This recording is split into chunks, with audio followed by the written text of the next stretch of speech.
Opa galera, beleza? Aqui quem está falando com vocês é o Gustavo em mais um vídeo no canal Cruzeiro News. Bom, no vídeo de hoje eu quero falar assim com vocês sobre aquele caso envolvendo o Guzmán, onde assim, o que o presidente do Cruzeiro disse a respeito desse caso, ou melhor, o que ele não disse, né? Que eu quero trazer algumas informações e possivelmente um dos últimos vídeos a respeito do colombiano aqui no canal. Quero falar com vocês também sobre um ponta que já teve passagens pelo Cruzeiro e assim, será que poderia ser uma boa, né? Ele voltar à Raposa, jogador que está livre no mercado, que pode voltar ao futebol brasileiro depois de uma passagem há 10 anos atrás pela Raposa. Quero falar também com vocês sobre o jogo de ontem diante da Tombense, o Cruzeiro que desperdiçou grande oportunidade de terminar dentro do G4 na segunda colocação, acabou ainda conseguindo empatar com gol de pênalti nos últimos minutos, né, do jogo. E também para encerrar sobre o Edu, onde o técnico Paulo Pezzolano, depois da partida diante da Tombense, comentou se o jogador vai estar à disposição na terça-feira para o duelo diante do Londrina.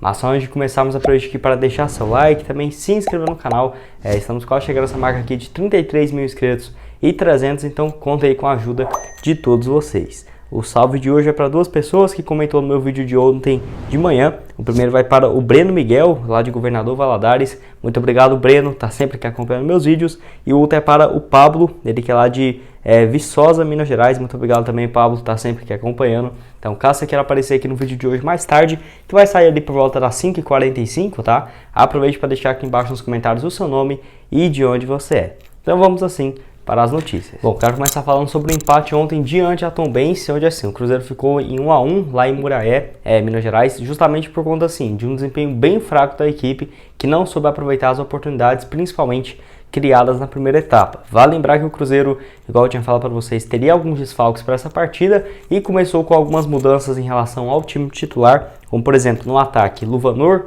Rodolfo e o Jajá. O Jajá, que é um dos melhores jogadores nesse setor de pontas, ao menos na minha opinião, começou muito bem. E também o Mitkov jogando como volante titular. E a zaga formada pelo Lucas Oliveira e, no caso, o Zé Ivaldo, que eu já tinha falado para vocês que eu esperava que seria essa escalação, apesar, no caso do Eduardo Brock, ter entrado na segunda etapa, tá? Enfim, o Cruzeiro que assim, na primeira etapa criou algumas oportunidades, é claro que dá para ver alguma deficiência ali do time, principalmente na questão técnica, né? Não bem de longe aquele time que o Cruzeiro inclusive enfrentou a Tombense fora de casa, venceu por 3-0, praticamente o mesmo time da Tombense hoje e o time do Cruzeiro, o time reserva, ganhou de 3-0. Então dá para entender a diferença do Cruzeiro hoje em relação ao estadual, e que assim, o Cruzeiro levou um gol de pênalti que na minha opinião não foi, tá?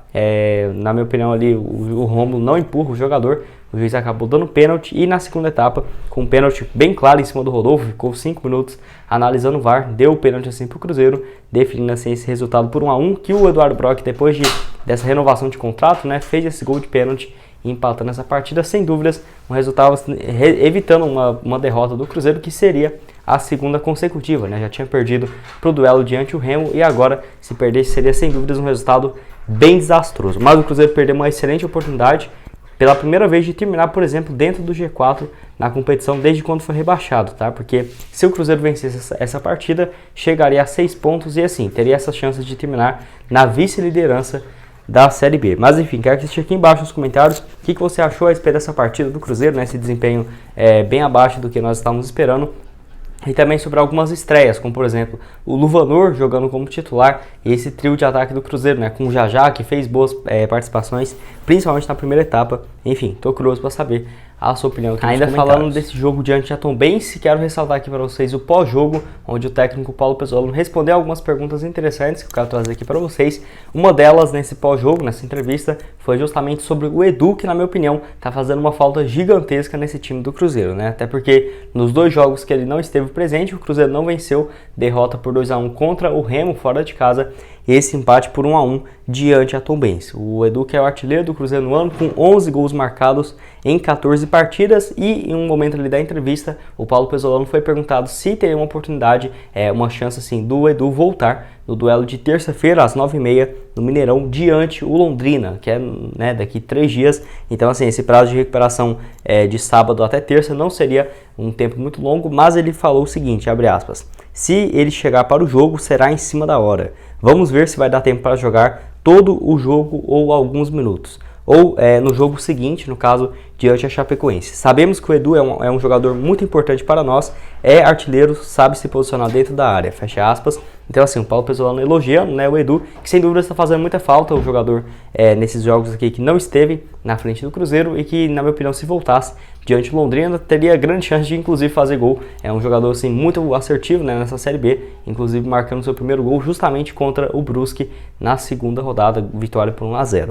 Ainda tem outro jogador que é no caso do Fernando Canezin, que está, na minha opinião, também fazendo muita falta no Cruzeiro, ele que sofreu, no caso, uma lesão um pouco mais grave justamente na primeira rodada contra o Bahia. Vocês já lembraram, né? Ele sofreu uma lesão musculatura no joelho na primeira rodada contra o Bahia e infelizmente ainda nem tem um prazo de recuperação para ele retornar, tá? Nem sabemos se pode ser, por exemplo, pode ser daqui 3 semanas ou 5 meses, não fazemos a mínima ideia.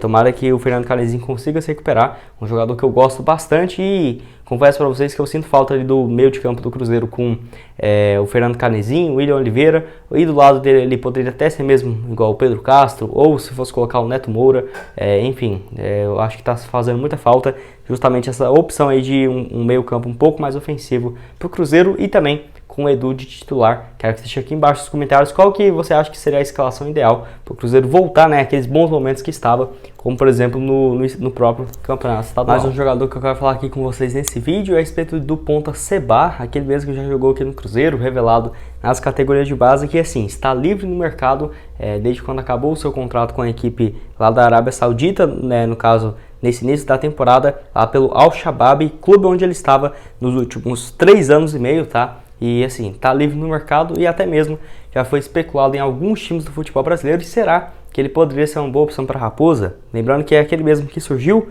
aqui no Cruzeiro lá em 2009 até 2011, né, quando ele ficou no período profissional aqui da Raposa. Teve um desempenho bem razoável aqui pelo Cruzeiro, tanto que depois disso ele foi jogar no Porto B, jogou até no Porto na equipe principal com 7 partidas e uma assistência na temporada de 2012, emprestado pelo Cruzeiro, e depois foi jogar no Estoril Praia de Portugal e também no Olympiacos lá da Grécia, onde até jogou pela Champions League e tudo mais. A melhor participação dele foi em 2016 e 2017, com 8 gols marcados em 43 jogos. É um ponta bem veloz, né?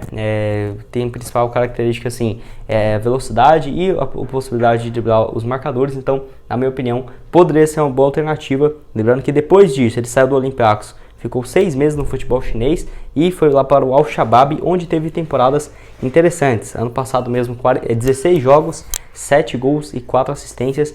Em temporada 2019-2020, 27 partidas com 8 gols e 5 assistências, ainda mais por ser um ponta, né? Eu acho bons números. Teria que ver essa situação, por exemplo, do seu salário, né? Se ele fosse ganhar um teto estabelecido ali pelo Cruzeiro, 150 mil por mês, acho que aí sim ficaria viável, até porque não é um jogador extremamente jovem, com potencial de revenda, já tem seus 29 anos de idade, e eu quero que você deixe aqui embaixo nos comentários. Eu acharia uma boa opção, tá, para o Cruzeiro de ponta, só você olhar os números dele, sempre uma média bem interessante de gols, ainda mais por ser um ponta, quem sabe ali um contrato um pouco mais curto, para justamente vendo como que vai ser a produtividade dele no decorrer da temporada, enfim.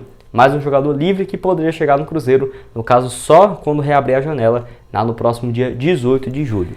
E o último assunto desse vídeo que eu quero falar aqui com vocês é a respeito do Guzmán, onde o presidente Sérgio Santos Rodrigues deu algumas novidades a respeito desse assunto. Notícia lá do nosso amigo do Renato, do Camarote Esportivo, inclusive os créditos para ele, valeu demais aí, Renato, onde ele perguntou para o presidente do Cruzeiro como que está aquela situação envolvendo o Guzmán. Enviou umas 3 mensagens ali para o presidente do Cruzeiro, que lembrando, não tem mais um trabalho efetivo dentro da gestão de futebol, de contratações do Cruzeiro, negociações, nada desse tipo, tá? E assim, o Sérgio Rodrigues simplesmente não respondeu essa pergunta, e olha que ele responde a maioria das coisas quando é perguntado dentro do Cruzeiro, mas nesse caso envolvendo o Guzmán, eu acho mesmo que ele nem estava lembrando dessa possibilidade, que lembrando, né, ele falou que iria levar esse caso na justiça, na FIFA, porque naquela época ele era o presidente do Cruzeiro, quem tomava as decisões do dia a dia do clube, prometeu isso e pelo que parece não vai dar em absolutamente nada, tá? Já era até de se esperar, porque eu já trouxe um vídeo aqui, se não me engano, no dia 13 agora de abril, que completou 1 ano desse episódio envolvendo o Guzmán, e assim, a possibilidade dele voltar era realmente dele voltar, no caso, o Cruzeiro levar esse caso para frente na justiça era praticamente zero. Até porque quando surgiu esse episódio, o Cruzeiro estava logo no mês seguinte, em agosto ali, julho, agosto, junho, estava preocupado mais na aprovação desse projeto de clube empresa, e de agosto até dezembro então foi só projeto da SAF, então não teria tempo de ficar levando o Guzmán na justiça e tudo mais, tendo que comprovar que assinou um contrato ou algo nesse sentido.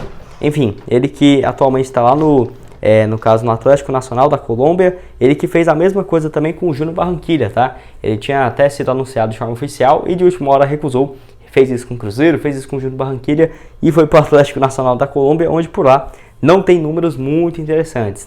Na última temporada dele, né?